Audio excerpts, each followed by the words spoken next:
Hey guys, I think we're live. This is my brother Adams. Adams, say hello to no one because no one's watching, but that's not the point. Also, you get to see my sweet mess back here. I wonder if I can hide it. I'm gonna be as hidden as possible. And you also have a sweet mess, so we both get some of the deal. So I wanted to talk about some words that I was studying, and you know how much I love words, and especially Hebrew words. So I was studying in 2 Nephi 2, and there's a few words that we're going to bring up. So the situation here is you're going to see some things, and you're going to be like, oh, I see how this connects with that, and you can do that, and we can get distracted, but I do have a goal with this in mind, just so you know, okay? So the words are yashar and ra, and I don't know how to spell them, so I wish I could show them somewhere. I do know how to spell them, I don't know how to say them exactly. You know, there's a possibility that I'm saying them inexactly, so imprecisely. So I'm trying to go to where my notes were, okay? So ashar is a word that you've probably heard other people talk about, even if you don't know, because it's the word that's the root of ashar. So it's the root word and it actually means to go straight, or to advance, or prosper, or be blessed. Okay, so that's what the word means. Ra, on the other hand, is almost the opposite, and it means evil, calamity, misery, twisted, which is really important, or broken. Like the opposite of a straight path, it's a twisted path. So Lehi in 2 Nephi 2 is talking about the different, let's see if I can pull it up, because I should have my scriptures up as well. He's talking to Jacob, his son Jacob, and he's trying to give him some life advice, I think. I think that you probably didn't listen to the previous episode that I did, Adams, but my thought is that this is Lehi in the second room, in the Hekal, talking to his son and maybe some other people, and saying like, so I can go over some of that for you real quick, just so you have a background. So in 2 Nephi 2, the first couple of verses, he talks about, like, you know, how blessed Jacob is, and, you know, he saw God, he saw Christ in his youth. And then in verse 5, he jumps to, and men are instructed sufficiently that they know good from evil, and that law is given unto men. So in my mind, that sounds like something that's already happened. He's like, Jacob, you've already been to the Ulam. You've already been given the Mosaic law. You know what the Mosaic law is. Now you're a little past that. So what's actually going on is what you need because of the law is that men aren't justified by the law. The law is not enough. You're in a situation where you need to learn more. And so he keeps going and he says in verse 6, redemption cometh in and through the Holy Messiah. And the Messiah is the one that makes himself a sacrifice for sin. And he talks a little bit about that. And there's a really cool verse here that for some reason isn't updated on my phone.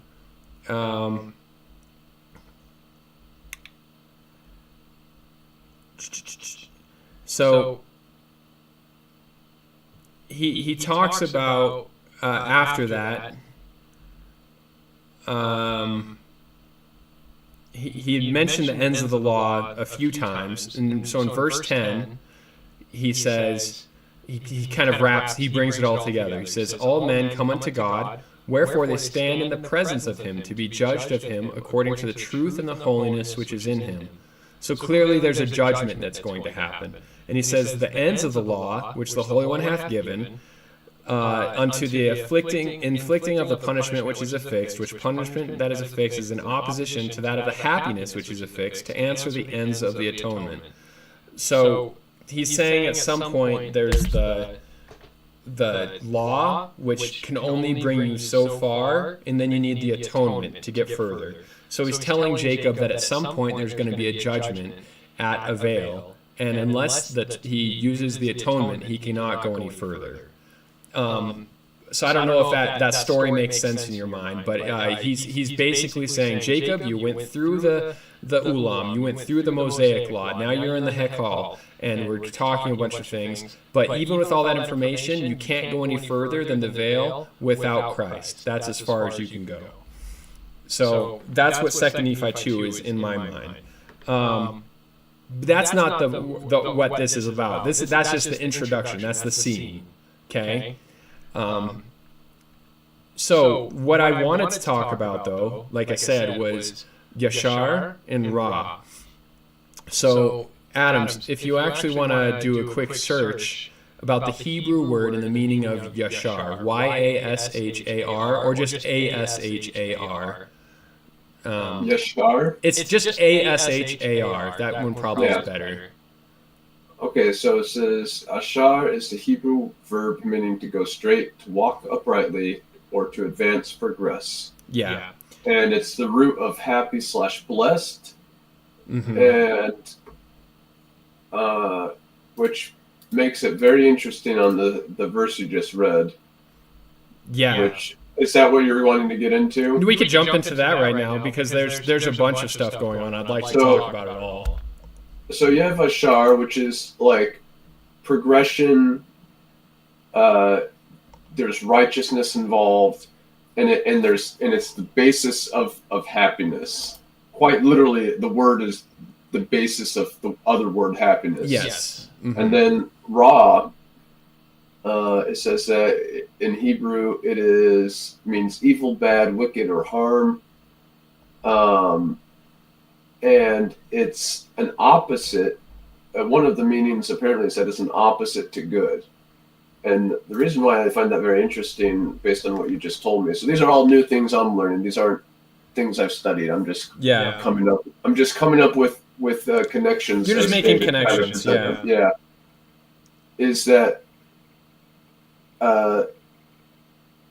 Lehi says that those definitions and those ideas in verse 10, where he says that you have the what leads to the punishment, your actions that lead to the law declaring a punishment on you, and that's the opposite. Ra is the opposite of happiness, and he actually says that directly. And he says that directly.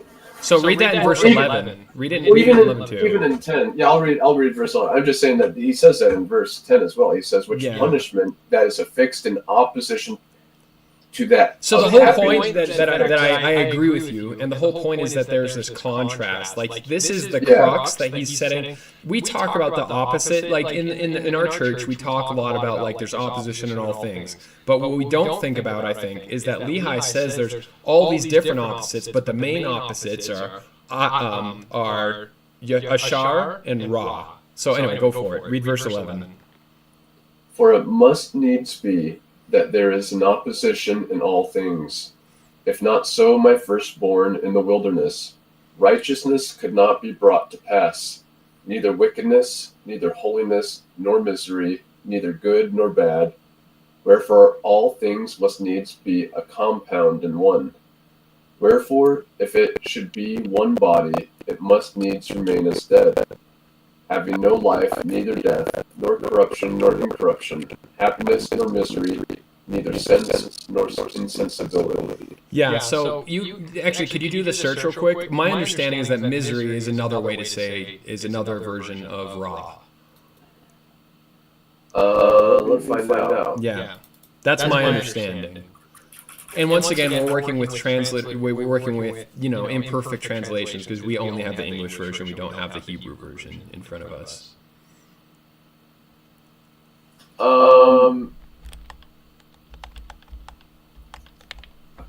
According to AI, which is not always a trustworthy source, but I'll use it for now. It claims that there are biblical examples where misery suffering is the direct correlation of bad behavior. Yeah. So, one thing I just looked up said that raw can be translated to misery. It's very versatile, but that's one word it could be. Yeah. So Well, the hard thing is that you're so distant from the cultures that would have used it, that our modern ways of saying, or the modern meanings of words might not convey a meaning that once held a long time ago or common. And there's some prime modern examples. Mm-hmm. I don't think we need to get into that. No, but I love that point. Yeah. And I guess what I'm trying to say is I'm trying to say, am I way off? And I think that I'm not way off. And so no, you're definitely hitting something. And so let's dive a little deeper on some connections that I really want to hit. The first one is one that Dave Butler's already hit with ashray. And ashray is happy, or happy is the one who, or blessed is the one who. And that is very similar to the word asherah, which is the feminine divine. And so when we say ashar, like it's very similar to asherah. Like all the words are like very similar. And so they say this a bunch. So I just want to have that out there. I'm not really diving into it. I just want to have that connection out there. That the word happiness, every time you see it, also is probably a reference to Asherah. But not just the word happiness, the word, because the word ashar can also mean prosperous. It doesn't just mean blessed, straight, or whatever. It can also mean prosperous. So whenever Lehi is telling the people to prosper in the land, he is literally telling them to yashar in the land. And he's saying to walk straight in the land.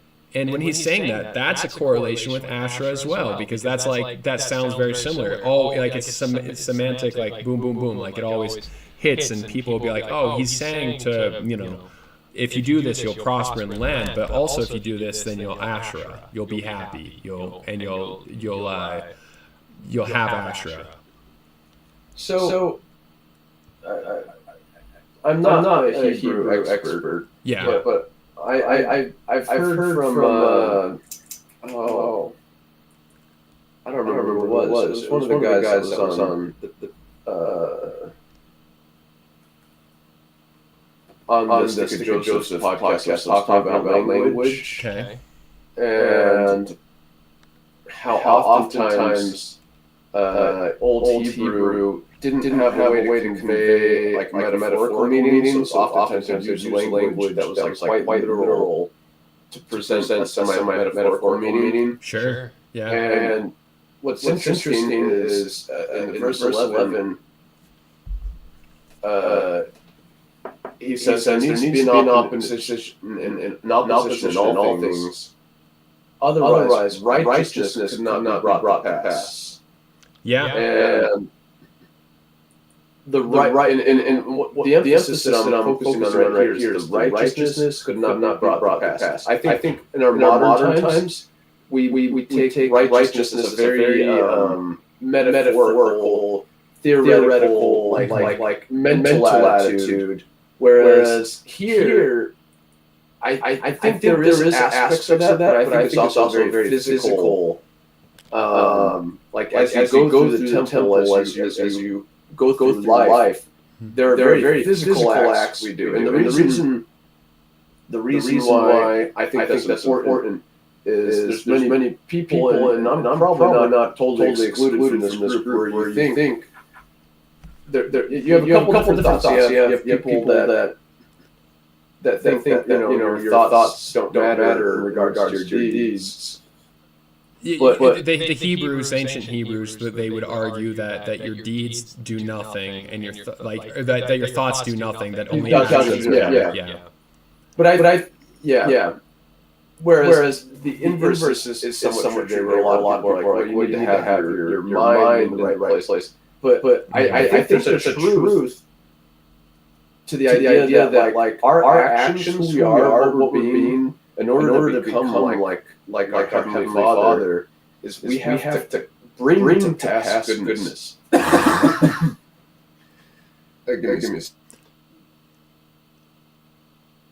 Yeah, I like what you're saying. And I think Lehi also means it very literally, because what he says in that verse a little later is he says that if you don't have this, I was calling it like a sacred tension earlier, with like holiness or misery, good or bad. That's like the tension. If you don't have that, then the item is just, it exists, but it does nothing. He calls it dead. He says, if it should be one body, I mean, if there's not an opposite, then it just needs to remain as dead. Like, it does nothing for anyone. So I always bring up my engineering background in regards to this. Because they always say in engineering that engineering is a game of compromises. You make a decision, and you're compromising on one thing or another. You're usually trying to find a narrow path between all these compromises to get all the behaviors and things you want with trying to intelligently avoid all the things you don't want. But the reality of the matter is that there is opposition, and that opposition is actually just he explains here.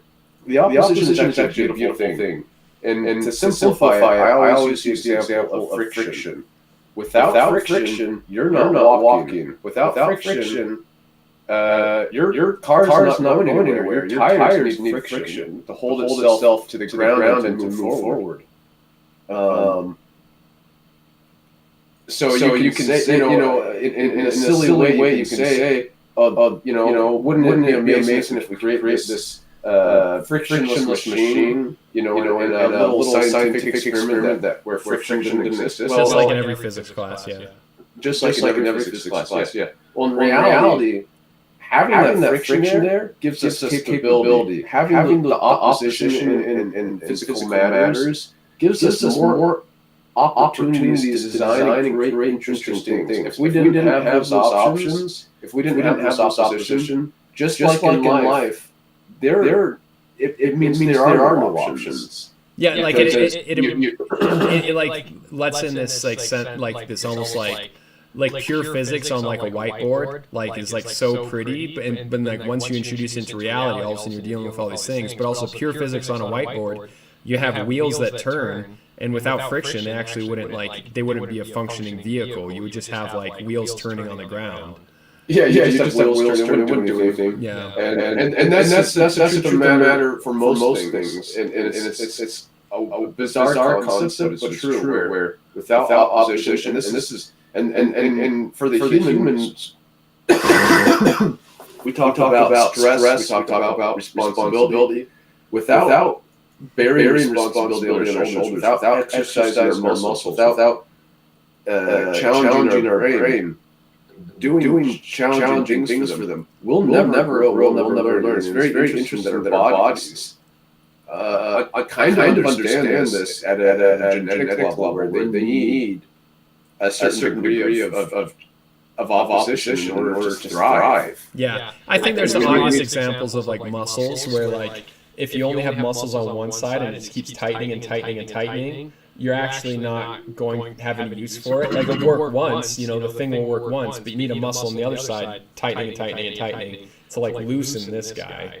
Like it needs to work together. The muscles going opposite. They always have pairs. Yeah.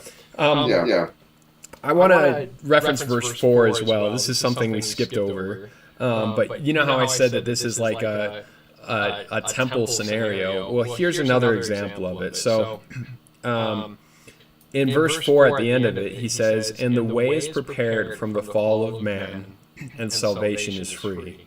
So the fall of man is the start, and there's a way that goes through. So when we say the word way, the Hebrew word is derek, like the name Derek, D-E-R-E-K.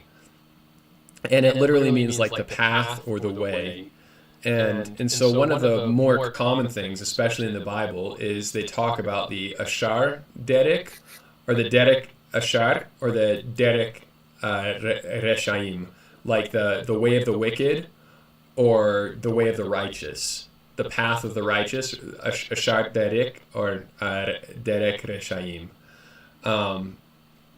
So you have a blessed path and you have a wicked path. But remember, like, we're describing this in different ways. So the blessed path is not just the path that is correct. What are the other meanings of the word ashar? It also means straight. It's a straight path. What are the other meanings of the word derek? It's what did I say? I said like twisted or twisted. It's a twisted path. Crooked and broken. I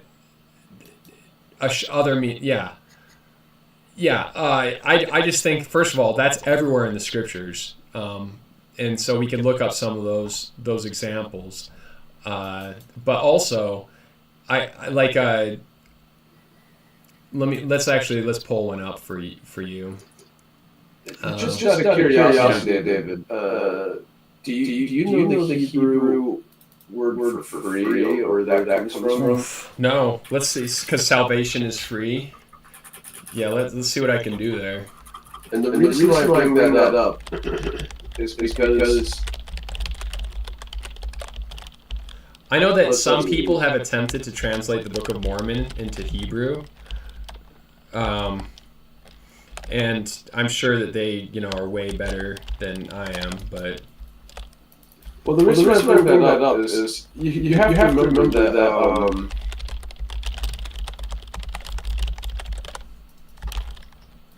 I don't know how much the second Nephi, but the first Nephi, there's a lot of I don't want to say condemnation, but a form of condemnation of the practice of the Jews in Jerusalem. That's the main focus, right? Yeah, and Christ did something similar. There's a story of the widow's mite, and the way some people interpret it is, what was important was she gave everything she had. Now some people view that monetary. I think that's in our temple. We believe that's everything. That's not just monetary. That's our time. That's the law of consecration. Yeah, the law of consecration. Yeah.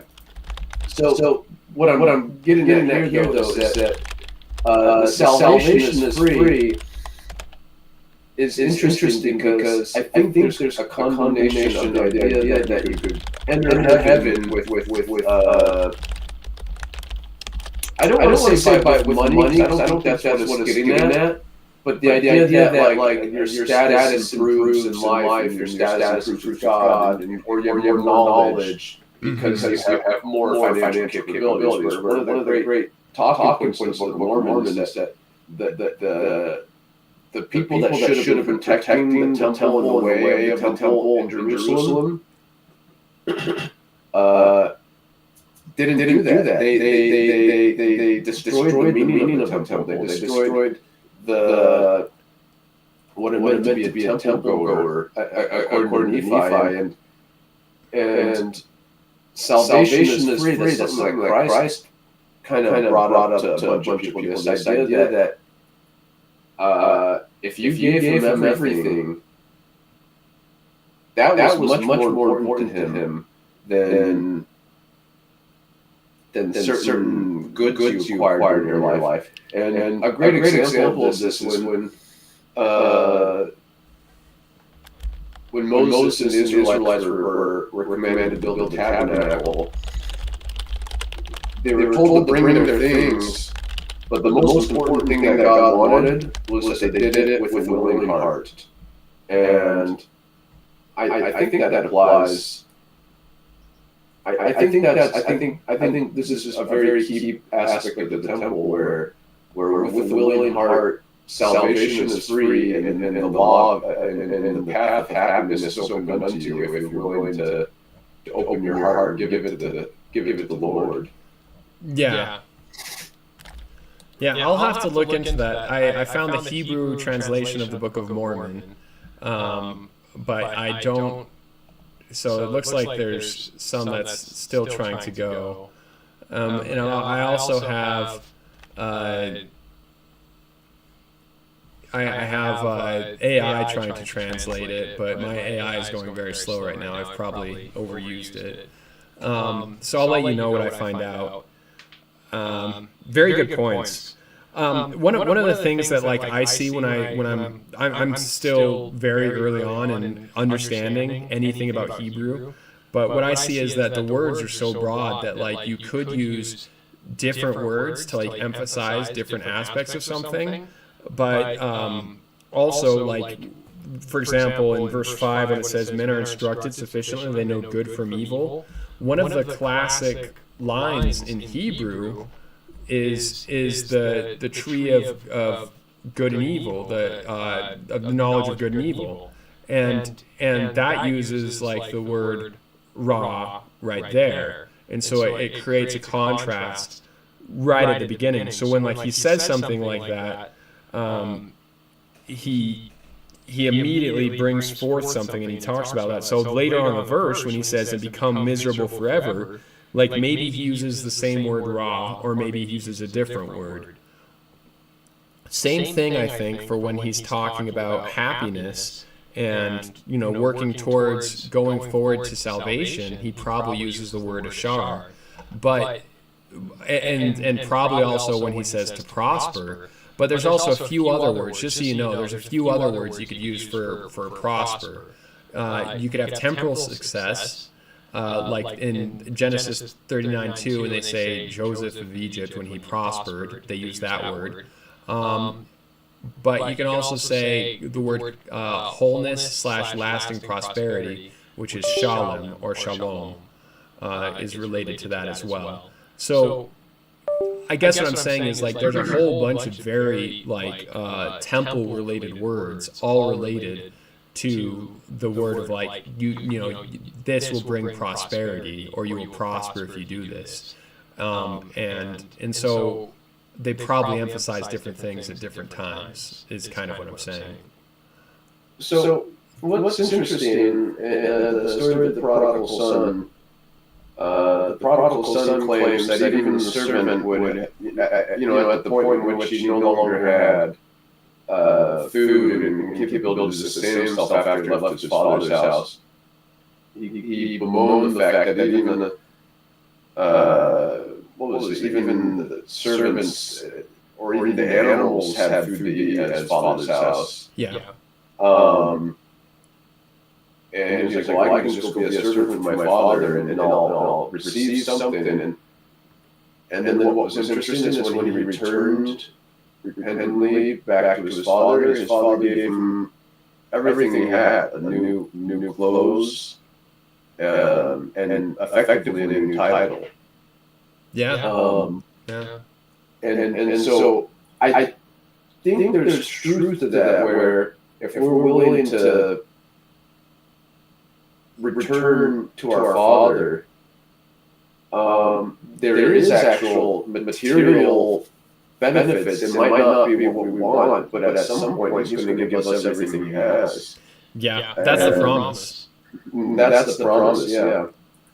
And it'll beat by far whatever misery and woe that we encounter through our own evil deeds in this life and the hardships we face because of that. Yeah. Yeah, I absolutely love that. And of course, I love the fact that you brought up a temple example of like how the prodigal son was clothed, and then, like you said, given a new title, basically. Very, very temple.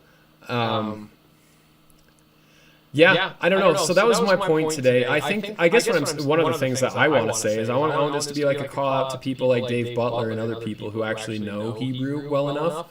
And I'm like, if you're telling me that the word ashar has like a strong meaning of to prosper as well as to go straight and like all those other things, I think that means that it's probably littered throughout the Book of Mormon, like way more than just in the word like happiness, or happy is the man or blessed is the man. Like I think that's probably just like one tiny moment. I bet that like anytime Lehi or or like the prophets, say, hey guys, I told you guys that if you're righteous, then you'll prosper, but if you're evil, then you will not prosper, and you'll actually be cut off from the Lord.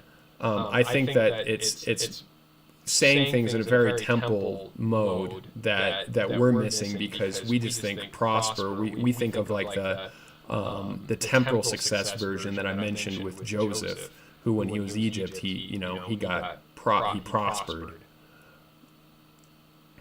You're muted, so. Thank you. As Mike David Butler pointed out, though, the Book of Mormon, they love punning in the Book of Mormon. And one of the great challenges